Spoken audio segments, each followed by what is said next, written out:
Hello hi मित्रांनो, पहा बोके आला होता आज आमच्या घरी उंदीर पकडण्यासाठी. तो गेला होता दिवाणखाली, शोधत होता त्याची शिका. तो शोधत होता उंदीर, तो गेला खाली. तो थोडा वेळ खालीच थांबला. नंतर मी बघितले डोशाचं टाकलं होतं सकाळी. ते डोशाचं प्रमाण छान झालं होतं, म्हणजे फुललं होतं छान. आणि मी घेतले मग डोसे करण्यासाठी. तव्यावर तवा गरम होऊ दिला, तव्यावर पाणी वगैरे शिपले.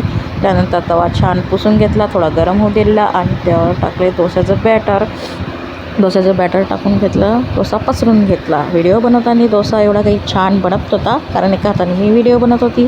आधीचे छान बनले होते डोसे मोठे, हे थोडा छोटा बनला होता तरी छान झाला होता डोसा चांगला दिसत होता बनवण्यासाठी. तसे मला डोसा बनवता येते, कधी कधी बनते, कधी कधी नाही बनत. आणि डोसा शिजवण्यासाठी तेल वगैरे टाकले मग डोस्यावर आणि शिजवण्यासाठी सोडला. त्याला छान ब्राऊन द्यायचा एका साईडने.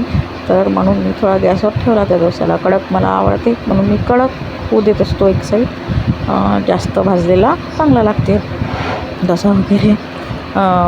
शिजत होता. मी छान चटण्या वगैरे बनवल्या होत्या. हे पहा डोसे बनवून ठेवले होते, ते तुम्हाला दाखवत आहे.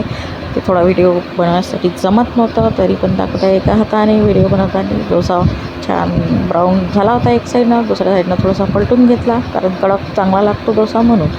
आणि डोसा घेतला काढून. त्यानंतर छान चटण्या वगैरे पण घेतला. हे बघा आधीचे बनवलेले डोसे तुम्हाला दाखवत आहे, ते छान बनले होते. ठेवून दिले. नंतर पहा हे बघा आलूची चटणी केली होती आधी, पण तुम्हाला दाखवली नाही. आणि शेंगदाण्याची पण केली होती, तिचा पण व्हिडिओ मी घेतला नाही. हे बघा छान बनली होती. आणि मी बसली डोसा खायला. छान झाला होता डोसा छान लागत होता म्हणून मी बघत होते. फॉलो करा, कमेंट करा आणि लाईक करा. Thank you for watching.